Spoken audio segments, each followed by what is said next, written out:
जो प्लेलिस्ट हम कर रहे हैं ये फिटर ट्रेड की है, पर इसको फिटर ट्रेड में बांधना थोड़ा सही नहीं होगा। पूछो कैसे? वो ऐसे क्योंकि ये वाली चीज़ें बेसिक हैं, जेनरिक हैं, हर इंजीनियरिंग ट्रेड में ये काम आएंगी। अगर कोई टर्नर का इस मेरी प्लेलिस्ट को देखेगा तो उसको लगेगा मैं उसी का कोर्स पढ़ा रहा हूँ, क्योंकि ये उसके कोर्स में भी लिखा हुआ है। है जी, सेम है कोर्स, फर्स्ट ईयर का कोर्स, लगभग ये वाली बातें आपको हर एक में मिलेंगी। क्योंकि जब टर्नर या मशीनिस्ट किसी जॉब को मशीन के ऊपर बांध रहा है, उसका सेंटर देख रहा है, अलाइन कर रहा है, उस समय वो फिटर का ही तो काम कर रहा है, फिटिंग ही तो कर रहा है। एक पैटर्न मेकर है, जब वो लकड़ी से पैटर्न बना रहा है, काट काट के हिस्सों को जोड़ रहा है या धातु से पैटर्न बना रहा है, तो वो फिटर का ही तो काम कर रहा है। इलेक्ट्रिशियन की बात करूं तो जब वो कनेक्शन कर रहा है, सारी की सारी तारों को जोड़ रहा है, तो क्या वो असेंबली नहीं कर रहा है? ये जो कॉन्सेप्ट्स हैं, जो आपको टूल्स बताए जा रहे हैं, ये जेनरिक है। आपको क्या लगता है, क्या पैटर्न मेकर या मशीनिस्ट या टूल एंड डाई मेकर वो हथौड़ी का प्रयोग नहीं करते होंगे? करते होंगे ना। तो जो टूल्स आपको बताए जा रहे हैं, ये सभी इंजीनियरिंग ट्रेड्स के लिए ये जानकारियाँ जरूरी हैं, ये बेसिक हैं, जेनरिक हैं, यूनिवर्सल जानकारियाँ हैं जो सभी टेक्नीशियंस को आनी चाहिए। पर मैं इस प्लेलिस्ट को फिटर की प्लेलिस्ट के तौर पे लेके चल रहा हूँ, उसी के कोर्स को लेके चल रहा हूँ। पर आप देखेंगे कि इनमें से अधिकतर चीज़ें आप किसी भी ट्रेड के हों तो आपके कोर्स में भी ये सब जानकारियाँ जरूर होंगी, ठीक है। पर आपके इस सवाल का उत्तर मैं दे रहा हूँ कि ये फिटर ट्रेड के फर्स्ट ईयर का कोर्स है इस प्लेलिस्ट में। इसी प्लेलिस्ट को आप टर्नर वाले भी पढ़ सकते हैं, मशीनिस्ट वाले भी पढ़ सकते हैं, क्योंकि आपने दूसरी ट्रेड थ्योरी के कभी किताबें देखी नहीं तो आपको पता नहीं होगा। पर इलेक्ट्रीशियन वाले अगर आप उनसे पूछेंगे तो हथौड़ी वो भी प्रयोग करते हैं, मार्किंग के लिए स्क्राइबर वो भी प्रयोग करते हैं, नट बोल्ट से वो भी काम करते हैं। क्या बोर्ड के अंदर स्विच फिट करते हुए नट बोल्ट नहीं होता है, जब उसमें तार डालते हैं और उसके बाद उसको कसते हैं स्क्रू से, तो क्या वो फिटर का काम नहीं है? प्राइमरीली तो फिटर का काम है ना। तो फिटर हुई या इलेक्ट्रीशियन हुई, ये एक जेनरिक वो हैं। फिटर को इलेक्ट्रीशियन का काम जरूर आना चाहिए, फिटर को ग्राइंडर मैन का काम आना चाहिए, वेल्डर का काम आना चाहिए, टर्नर को फिटर का काम आना चाहिए, और फिटर को टर्नर और मशीनिस्ट के काम का पता होना चाहिए। आप एक चीज़ मेरे से मैं दोबारा पूछना चाह रहा हूँ, उतने ही पैसों में आप ज़्यादा से ज़्यादा चीज़ लेना चाहोगे या कम से कम चीज़ लेना चाहोगे? हाँ, तो ये जानकारियाँ आपके लिए ज़रूरी भी हैं, और अगर वो एक्स्ट्रा भी हैं किसी भी ट्रेड के लिए तो प्रॉब्लम क्या है? आखिर में ये बताना जरूरी है, ये सारी बातें ऐसा नहीं है कि सिर्फ ITI के कोर्स में जो पढ़ते हैं उन्हें ही पता होता है। हथौड़ी सबको पता है भाई, पेचकस सबको पता है, चाबी पाना सबको पता है, नट बोल्ट सबको पता है। आपको ये बेसिक से शुरू कर रहे हैं, ये मानते हुए कि इसके ऊपर हम कोई एक और इमारत खड़ी करेंगे, थोड़ी ज़्यादा मुश्किल चीज़ें बताएंगे, पर पहले बेसिक चीज़ें तो बता दें। इसको बेसिक मान के चलना ये हर इंजीनियरिंग ट्रेड में ज़रूरी है, और बहुत सारी नॉन इंजीनियरिंग ट्रेड में, जैसे स्टिचिंग और कटिंग, उसमें क्या कैंची इस्तेमाल नहीं होगी, कटिंग ऑपरेशन नहीं आएगा, उसमें मार्किंग नहीं होती है, पहले मार्किंग नहीं करता है क्या जो उस्ताद होता है, मास्टर जिसको कहते हैं। ये सारी चीज़ें हमेशा हर ट्रेड में आपको मिलेंगी, और ये जानकारियाँ बिना ITI वालों के लिए भी बहुत ज़्यादा ज़रूरी होती हैं। अब आगे चलें, इस प्लेलिस्ट को आगे बढ़ाते हैं। अब तक हमने इस प्लेलिस्ट में क्या क्या किया है? सुरक्षा की कुछ सावधानियाँ देखी हैं, सुरक्षा से संबंधित चीज़ें देखी हैं, और हमने फिर टूल्स पे आ गए हैं, अलग अलग तरीके के टूल्स पे। तो सबसे पहले हमने क्या देखा था? Linear measurement tools. एग्जाम्स की वजह से थोड़ा सा ब्रेक आ गया था, तो एक बार रिवाइज कर लेते हैं। लीनियर मेजरमेंट के हमने कुछ टूल्स देखे, जिसमें हमने स्केल देखा था, मेजरिंग टेप देखा, और वर्नियर कैलिपर के बारे में समझा, माइक्रोमीटर के बारे में समझा, स्ट्रेट एज के बारे में भी हमने जानकारी हासिल करी। कुछ इनडायरेक्ट मेजरिंग टूल्स होते हैं, जैसे inside calliper, outside calliper, jenny calliper, इन सब के बारे में भी हमने समझा। गुनिये के बारे में समझा, राइट एंगल हम जिसको कहते हैं। कुल मिला के ये सारे लीनियर मेजरमेंट टूल्स कहलाते हैं, ठीक है। उनके क्या क्या उपयोग हैं ये सब हमने समझा। उसके बाद हमने मार्किंग टूल्स समझे, मार्किंग मीडिया और मार्किंग टूल्स, जिसमें स्क्राइबर था, पंचेस थे, बहुत तरीके के पंचेस हैं, और सरफेस गेज हमने देखा, मार्किंग ब्लॉक हमने देखा, ये सब मार्किंग के टूल्स थे, राइट। इसके बाद हमने देखा स्ट्राइकिंग टूल्स। स्ट्राइकिंग टूल्स में हमने मुख्यतः हथौड़ियों के बारे में समझा। तो इस प्लेलिस्ट को अब आगे बढ़ा रहे हैं, और आज हम जिन टूल्स और इक्विपमेंट्स की बात करेंगे उनको अगर मैं कैटेगराइज करना चाहूँ कि वो किस कैटेगरी के हैं, भाई ये सारे हम कैटेगरी वाइज पढ़ रहे हैं ना। मतलब मेजरमेंट टूल जो नापेगा, मार्किंग टूल जो निशान मारेगा, स्ट्राइकिंग टूल जो चोट मारेगा। आज जिस श्रेणी को हम शुरू कर रहे हैं उसको हम कहेंगे होल्डिंग इक्विपमेंट्स। देखिए, जब हम किसी जॉब का निर्माण कर रहे होते हैं तो हमें उस पर कोई ऑपरेशन तो करना पड़ेगा ना। भाई निशान मारना पड़ेगा, काटना पड़ेगा, छीलना पड़ेगा, रेती कुछ तो करना पड़ेगा ना, ड्रिल करना पड़ेगा। जॉब का निर्माण कर रहे हैं तो उस पर कुछ ऑपरेशन करना पड़ेगा ना। अगर आपको पेंसिल भी छीलनी है तो एक हाथ में पकड़ना पड़ता है ना पेंसिल को। अगर आपको शर्ट काटनी है तो उसे टेबल पे कहीं बिछाना पड़ेगा ना, तो किसी चीज़ पे तो आप उसको रखोगे ना, है ना। तो वो भी हमें समझने पड़ेंगे कि कौन कौन से ऐसे इक्विपमेंट हैं जो हमारे पास होते हैं कि जब हम कोई मार्किंग कर रहे होते हैं, कोई ऑपरेशन कर रहे होते हैं, तो उसे पकड़ने वाले या उसको गाइड करने वाले या उसको लोकेट करने वाले जॉब को कुछ टूल होने चाहिए। वरना क्या हो जाएगा, तुम कभी बारात में गए हो? बारात में खाना अब तो एक प्लेट में होता है ना, पहले तो खड़े हो गए सारी अपनी जो भी आपको सब्जी लेनी है, पूरी लेनी है ले लो, वरना इतनी भीड़ होती है बार बार नहीं जा सकते ना उसको लेने। तो लोग बाग रसगुल्ले भी ले लेते हैं, और वो रसगुल्ला लुढ़क के रायते में नहीं चला जाता कभी कभी चला जाता है ना। तो अब हमारा रसगुल्ला लुढ़क के रायते में चला जाएगा। तो मेरा एक स्टूडेंट है, वो क्या करता था, वो आधा रसगुल्ला खा के और पहले ही रख लेता था ताकि वो लुढ़क ना सके, अब तो रायते में नहीं मिलता था। तो अब हम उसी तरीके के किसी टूल्स को पढ़ेंगे।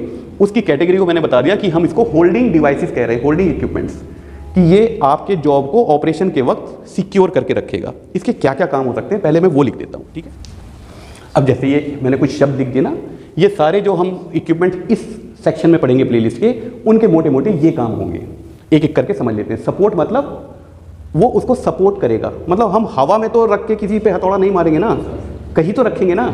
तो सपोर्ट करने वाली चीज़ें आएंगी, बेड प्लेट, हम उसको सरफेस प्लेट भी कहते हैं और मार्किंग ऑफ प्लेट भी कहते हैं, या एंगल प्लेट जिसमें उसको बांध देते हैं हम उसको होल्ड करना भी कहते हैं ना। सपोर्ट करना या होल्ड करना, सपोर्ट करना तो सिर्फ इतना होगा कि कोई चीज़ रख दी किसी के ऊपर, होल्ड में वो पकड़ भी लेता है उसको, ठीक है ना।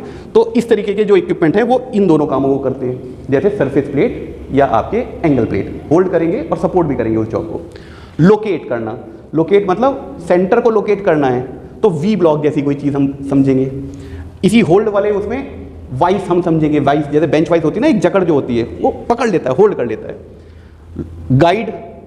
गाइड के लिए भी सरफेस प्लेट्स में स्लॉट बने होते हैं, और वी ब्लॉक भी आपका गाइड कर देता है। मतलब अगर आपको लंबा कोई वो आपका वस्तु पकड़नी है, गोल वस्तु पकड़नी है, तो आपको वी ब्लॉक नाम की एक हमारे पास इक्विपमेंट होता है, वो उसको गाइड कर देता है, सपोर्ट कर देता है, ठीक है। अकोमोडेट, आपने ठठेरों के पास कुछ स्टेक देखे हैं, एक भारी भारी सा वो होता है, उसमें ऐसे बीक निकली रहती है, उस पर रख के वो चोट मार के उसको घुमाते रहते हैं, उसको इंग्लिश में स्टेक कहते हैं। एनविल भी होती है, एनविल और स्टेक। कुल मिला के इस सेक्शन में हम उन डिवाइसेस और इक्विपमेंट्स को समझने वाले हैं जो जॉब को पकड़ेंगे ताकि उनके ऊपर हम कोई ऑपरेशन कर सके, आरी चला सके, रेती चला सके, वरना वो लुढ़क नहीं जाएंगे ना। समझ में आ रही है बात? इन सारी होल्डिंग डिवाइस में एक कॉमन कैरेक्टरिस्टिक है, एक कॉमन बात है, सबसे पहले वही लिख देता हूँ। ये सारी जो डिवाइसेस हैं इनका मटेरियल ऑफ कंस्ट्रक्शन आप पाएंगे क्लोज ग्रेन कास्ट आयरन या high quality steel. Cast iron के बारे में बताता हूँ। कास्ट आयरन होता है डेग चून, जिसको आप आम भाषा में कहते हैं, उसको हिंदी में ढलवा लोहा, मतलब किताबों में आप उसको ढलवा लोहा पढ़ेंगे। तो ढलवा लोहा कई प्रकार के होते हैं, और उसमें खासियत ये होती है ढलवा लोहे की कि उसमें कंप्रेसिव स्ट्रेंथ बहुत ज़्यादा होती है। कंप्रेसिव स्ट्रेंथ मतलब जैसे ये चौक है, अगर मैं इसको ऐसे इसका चूरा बनाना चाहूँ, भींच के इसको, मतलब दोनों तरफ से फोर्स लगा के अंगूठे और उंगली के बीच में इसका चूरा बनाना चाहूँ, तो आराम से बना सकता हूँ ना। इसमें बिल्कुल कंप्रेसिव स्ट्रेंथ नहीं है। कास्ट आयरन में भी कंप्रेसिव स्ट्रेंथ बहुत ज़्यादा होती है, इसलिए जितनी भी होल्डिंग डिवाइस है, क्योंकि उसके ऊपर सामान को रखना है हमें, तो वो उसके अंदर टूट ना जाए, क्रैक ना आ जाए, वो होता है कास्ट आयरन। कास्ट आयरन कई प्रकार के होते हैं, grey cast iron, white cast iron, malleable cast iron, ductile cast iron, और या कुछ एलॉय कर देते हैं हम, तो उस एलॉय के नाम से। आप मेरी मेटल की प्लेलिस्ट देखेंगे, उसमें 5 वीडियो है, आपको समझ में आ जाएगा। अभी उसको समझाऊंगा तो बहुत ज़्यादा लंबा हो जाएगा। स्टील में भी डिफरेंसेस होते हैं। स्टील बहुत तरीके के। स्टील मतलब क्या? स्टील एलॉय है, आयरन नहीं है। आयरन तो लोहा है। अगर हमने कोई मिश्रण कर रखा है, सिलिकॉन का मिश्रण कर दिया तो वो सिलिकॉन स्टील बन जाता है, फॉस्फोरस का कर दिया फॉस्फोरस बन जाता है, कार्बन का कर दिया तो कार्बन स्टील बन जाता है। मैंने आपको पिछले लेक्चर में बताया था कि कार्बन स्टील हमारे पास सबसे सस्ता विकल्प होता है। मॉलिब्डेनम का कर दिया, निकिल का कर दिया, क्रोमियम का कर दिया, उसको हम अलग अलग नामों से जानने लगते हैं। किसी को स्टेनलेस स्टील कहने लगते हैं, किसी को ग्रेड के नाम से जानने लगते हैं, SS304, SS316, इस तरीके की ग्रेड कर देते हैं। जो हाई क्वालिटी स्टील होती है वो कौन सी होती है? हाँ, अब ये जो एक टर्म लिख दी ना इन्होंने, हाई क्वालिटी स्टील, इसको आप अगर कहीं ढूंढना चाहेंगे, किताबों में यही लिखा हुआ है हाई क्वालिटी स्टील, या किताबों में लिखा हुआ है क्लोज्ड ग्रेन कास्ट आयरन। इसका कोई एक्सप्लेनेशन किसी को नहीं है। मतलब अभी जो मैंने आपको बताया कास्ट आयरन कितने प्रकार के होते हैं, उसमें क्लोज ग्रेन कास्ट आयरन नहीं बताया है ना। Close grain cast iron white cast iron भी हो सकता है, ग्रे कास्ट आयरन भी हो सकता है। इनका मतलब को मैं अभी आपको समझा देता हूँ। देखिए, इसको समझने के लिए पहले इसको समझ लें, कास्ट आयरन को समझ लेते हैं। क्लोज ग्रेन कास्ट आयरन ये क्या चीज़ है, और मज़े की बात सारी किताबों में लिखा हुआ है, लेकिन आप इसको ढूंढना चाहेंगे ना तो आपको एक सेटिस्फैक्शन वाला जवाब नहीं मिल पाएगा। और जबकि बहुत आसान है ये। इसको क्या होता है, इस क्लोज ग्रेन कास्ट आयरन, इसको फाइन ग्रेन कास्ट आयरन भी कहते हैं। क्या कहते हैं बेटा? Cast iron. अच्छा, इस शब्द का जरा एक बार समझने की कोशिश करते हैं। कास्ट आयरन आपको पता है ढलवा लोहा, ढलवा लोहा मतलब डेगचून। आपको ये भी पता है कि ये ढलाई से बनता है, ये तो समझ में आ गई बात आपको। ढलाई से बनता है तो इसका मतलब पहले ये पिघली हुई अवस्था में लाया जाता होगा, उसके बाद सांचों में ढाला जाता होगा, फिर जमने के बाद हमारी वो आकृति हमें प्राप्त होती होगी। ये बात समझ में आ रही है। इसको तरल अवस्था में शेप दी जाएगी ना सांचों में ढाल के, ये तो बात समझ में आ रही है। ढलाई तो जानते ना, ढलाई क्यों कहते हैं। कास्ट आयरन तो आप समझ गए। अब ये दो बातें समझनी है, फाइन या क्लोज और ग्रेन, इन दोनों बातों को समझना है ना। पहले ग्रेन समझ लो। ग्रेन क्या होता है? जब पिघली हुई अवस्था में कोई चीज़ होती है और फिर वो जमना शुरू होती है, तो ऐसा नहीं हो सकता कि एक साथ अभी तो ये पिघली हुई अवस्था में थी और अभी ये जम गई, ऐसा तो नहीं हो सकता ना। अच्छा, आपने कभी फ्रिज में बर्फ़ को तो जमाया होगा ना। अगर कम देर में ही आपने वो ट्रे बाहर निकाल ली तो आप देखेंगे बर्फ़ की एक पतली सी चादर, मतलब एक लेयर चारों तरफ जम जाती है, फिर ऊपर भी जम जाती है, अंदर पानी ही रहता है। जब उसमें ऐसे अंगूठा मारते हैं तो अंदर से पानी निकल जाता है। ये बात आपने देखी है नहीं देखी है? हो क्या रहा है? हो ये रहा है कि आपने मान लीजिए ये पानी, ये ट्रे है, यहाँ पर आपने पानी भर दिया। अब पानी तो गर्म था, मतलब इस तापमान से तो ज़्यादा ही गर्म था। अब तो टंकी से भरा ना, फ्रिज में तो तापमान कम है ना। अब हमें उसको जमाना है ना। मैं सिर्फ सिखाने के लिए बता रहा हूँ, क्योंकि कास्ट आयरन में तो हमने पिघलाया है उसको, यहाँ पर हम उसको जमा रहे हैं। दोनों में फ़र्क है ना। ये तो रूम टेम्परेचर पे तो ये तरल पदार्थ है, वो रूम टेम्परेचर पे सॉलिड होने वाला है ढलवा लोहा आपका। उसको तो हमने पहले गर्म करके पिघलाया है। तो पानी तो गर्म था, लेकिन बाहर का वातावरण ठंडा था। उस वातावरण से ये ट्रे भी ठंडी हो गई होगी और ऊपर की जो हवा है ये भी ठंडी हो गई होगी। तो इसके संपर्क में आने वाला पानी सबसे पहले जमेगा और फिर वो जमता जमता जमता जमता अंदर तक जाएगा। ये बात समझ में आ रही है नहीं आ रही है? ऐसा ही कुछ ढलाई में भी हो रहा होगा हमारे साथ ना, हो रहा होगा नहीं हो रहा होगा। अब समझो हो क्या रहा है, जब तरल अवस्था से सॉलिड अवस्था में अवस्था चेंज होती है, एकदम नहीं होती वो। कोई एक चीज़ जो वातावरण के संपर्क में होगी या कोई सांचा बना रखा होगा उस मिट्टी के संपर्क में होगी जो ठंडी होगी, तो सबसे पहले अपने संपर्क में आने वाले तरल को ठंडा कर देगा। वहाँ पर एक छोटा सा एक ग्रेन बनेगा। क्या बनेगा? हाँ, मतलब एक छोटा सा एक हिस्सा उसने जमना शुरू करा, वो क्रिस्टल बना। उसको क्या कहेंगे बेटा? क्रिस्टल। उस क्रिस्टल के ऊपर उसके पास वाला, फिर उसके साथ जम गया, उसके पास वाला जम गया, और ये बड़ा होता चला जाता है। और ऐसे ऐसे क्रिस्टल कई जगह बने होंगे, ठीक है ना। और इनके ऊपर जमना शुरू हो जाती है चीज़ें। बात समझ में आ रही है बेटा? तो यहाँ पर भी ऐसा ही हो रहा होगा इन सब जगह। ये जब बढ़ता है भाई, इसके ऊपर आके चिपकेगा तो ये बढ़ेगा, ऐसे ही इसके ऊपर भी चिपक रहा है, ये भी बढ़ रहा है। तो एक बाउंड्री पे आके ये टिक जाते हैं, मतलब उधर भी जम गया इधर भी जम गया। बात समझ में आ गई? इन सब की बाउंड्रीज ऐसे आके मिल जाती हैं, तो सारा का सारा तरल अवस्था से सॉलिड अवस्था में बदल गया। ये जो चीज़ बनी है आपकी, ये वाली चीज़ ऐसे, इनको हम क्या कहते हैं? ग्रेन्स। इनको क्या कहते हैं? ग्रेन्स। All right. अब इनमें एक विशेषता ये है, अगर ये ग्रेन बड़े बने तो ये कमजोर बनेंगे, क्योंकि बड़ी चीज़ को आपने देखा तोड़ना आसान होता है, उसमें क्रैक आने बहुत आसान हो जाते हैं। ये ग्रेन छोटे बनने चाहिए और एक जैसे आकार के बनने चाहिए। उसको ये कह रहे हैं फाइन या क्लोज ग्रेन, जो एक दूसरे के करीब करीब बने हैं। और ये कब बन सकते हैं? ये तब बन सकते हैं जब हमने उसके ठंडा करने की दर को कंट्रोल कर रखा हो। अगर आपने बेतरतीब ठंडा कर दिया, मतलब हवा बहुत ठंडी है, ठंडे मौसम में आपने इसको बना दिया और ओपन जगह में बना दिया, तो आपको ये क्लोज ग्रेन या फाइन ग्रेन कास्ट आयरन नहीं मिलेगा। उसके लिए भट्टियों के अंदर, मतलब वातावरण ऐसा करना पड़ता है, या मिट्टी को भी ढलाई से पहले थोड़ा गर्म करना पड़ता है बर्नर से, ताकि वो मिट्टी इतनी ठंडी ना हो जाए कि उसके आसपास की चीज़ें एकदम ग्रेन बनानी शुरू कर दें, तो यहाँ बड़े बड़े ग्रेन बन जाए। अंदर का तो अभी भी चारों तरफ से तो आपका बन गया, मतलब सॉलिड हो गया, अंदर तो अभी तरल ही है ना, वो तो गर्म है ना। तो ये ठंडा धीरे धीरे धीरे धीरे अगर होगा ना, और बाहर आपने टेम्परेचर का डिफरेंस बहुत ज़्यादा कर रखा है, तो ये बाहर वाले ग्रेन्स बड़े बन जाएंगे और क्रैक तो बाहर ही आएगा ना। तो हमारी ये चीज़ें कमज़ोर बन जाती हैं।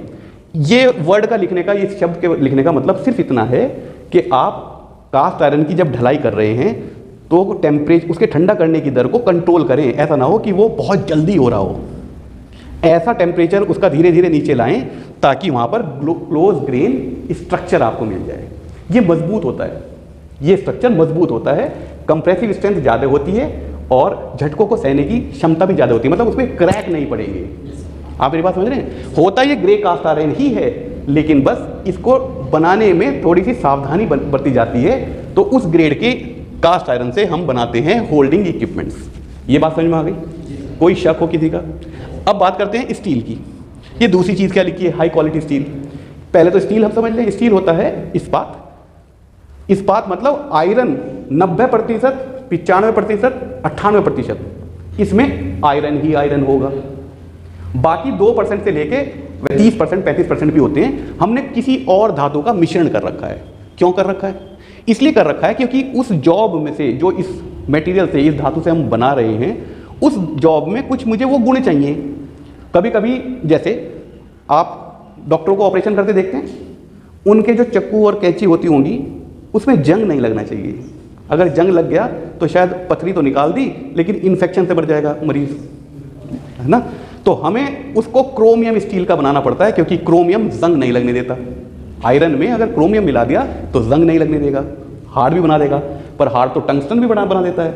हमें हार्डनेस ज़्यादा चाहिए या उसमें जंग रोधी ताकत ज़्यादा चाहिए? हाँ, तो उसी हिसाब से, क्योंकि हो सकता है कोई और इक्विपमेंट ऐसा हो, जैसे मेरा टूल, मशीन टूल में जंग लग जाए ना लग जाए वो बात की बात है, पर पहले वो इतना हार्ड होना चाहिए कि हार्ड से हार्ड मटेरियल को काट दे। उसका काम तो काटना है, उसमें जंग लगने ना लगने से। हालांकि मैं उसमें जंग रोधी भी बनाऊंगा, उसको उसमें क्रोमियम मिलाऊंगा, लेकिन मेरी प्राथमिकता क्या है? हार्ड बनाना। तो मैं उसको टंगस्टन के ऊपर लेके जाऊंगा। बात समझ में आ रही है? जब भी हम और कोई एलॉइंग धातु, यानी कि मिश्रण करने वाले धातु आयरन के साथ मिलाते हैं, आयरन के साथ ही क्यों मिलाते हैं? ऐसा नहीं है कि सिर्फ आयरन के साथ मिलाते हैं। आपने पीतल देखा होगा ना, पीतल, कांस्य, ये सब तो कॉपर और जिंक के मिला के होते हैं। पर आयरन एक ऐसी चीज़ है, एक तो सस्ता बहुत है और एक मजबूत बहुत है।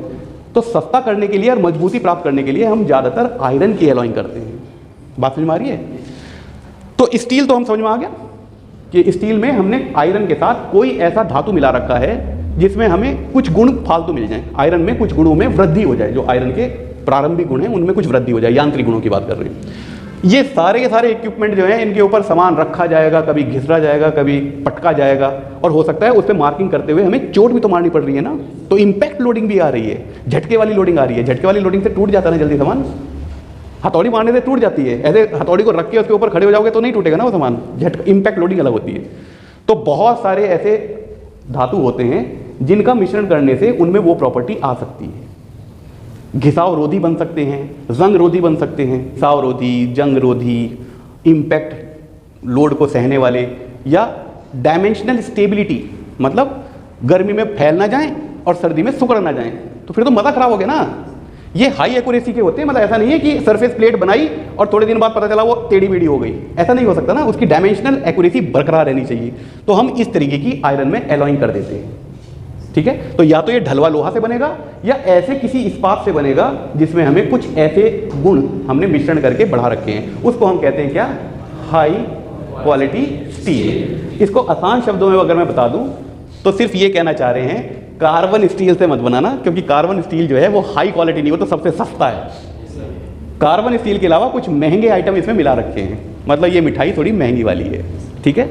तो हमारे जितने भी होल्डिंग इक्विपमेंट हैं वो या तो क्लोजली ग्रेन कास्ट आयरन से या हाई क्वालिटी स्टील से बनेंगे, ताकि उनमें क्रैक ना आए, क्रोजन ना हो जाए, हाँ, उनकी डायमेंशन मतलब ऐंठ ना जाए, इस तरीके की चीज़ें ना हो उनके साथ। इसलिए हम उनको इस तरीके के धातुओं से बनाते हैं।